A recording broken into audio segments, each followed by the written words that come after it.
Hi, this is Arjun N.s putting for Kids First, and today I'm reviewing Dolittle. Dolittle does little in terms of original storytelling, but the magical performances and full ambiance make up for that in a way. Anyone interested in big budget family entertainers are sure to get their money's worth when if they check this out, maybe on a matinee. It's of course a reimagining of the Dr. Dolittle franchise, as Dr. John Dolittle is played by Robert Downey Jr., and after a tragic accident happens to him, he lives his life in reclusiveness and in solitude, and he's brought back into adventure when the young Queen of England falls fatally sick and must rely on an antidote to save her life, and her daughter comes to enlist Dr. Dolittle on that quest, and he brings along his collection of exotic animals to help him, who have been giving him company the whole time. He's joined by a self-appointed apprentice, actually, Tommy Stubbins, who's played by Henry Collett from Dunkirk, and actually regains his humanity and courage when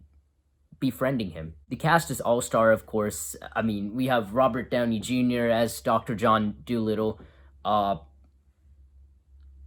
and his posh British accent really fills the energetic void left by January releases, because it's following a big month like December, which has big releases like Star Wars and that sort of stuff, and a lot of quieter movies, and frankly not great movies come out this year, but this movie's full of energy, action, and all of that, and it's sort of like it feels like a Christmas movie in a way that was released on January. And I just really love how his conversations with the animals are so seamless. I mean, keep in mind they're big CGI figures, and he's just talking to, like, you know, maybe a guy in a green suit. There's so many big list actors voicing the animals here. I mean, we have Rami Malek as Chi-Chi, who is my personal favorite character. He's this paranoid gorilla, and I like the character development he shows throughout the movie.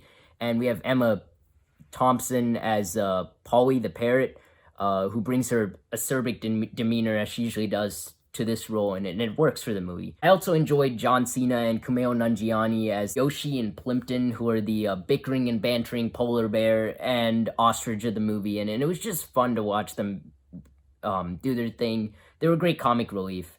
And there's also a lot of child actors here who really hold their own against all of the big list names. I mean, they have a really bright future ahead of them, especially Harry Collett. I liked his interactions with Dr. Dolittle. He really stood his own. The effects are impressive to look at, but it is a little too flashy at times. It's over-reliant on that, and Stephen Gaghan, he directs it really well, but it is pretty clear that the screenplay here is not very strong. This is the most predictable movie ever. If you've seen any action or adventure movie, you're gonna know where this movie starts and where it ends. It's so predictable.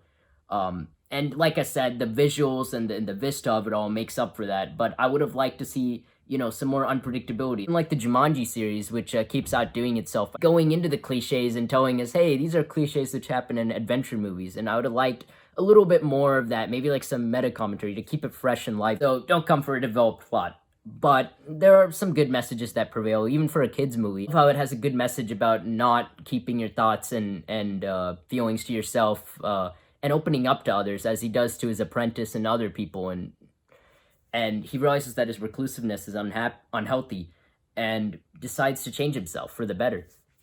But due to the above issues, I do have to give this movie a 3 out of 5 stars, and would recommend it from ages 6 to 18. This is Arjun N.s for Kids First. Thanks for watching. World.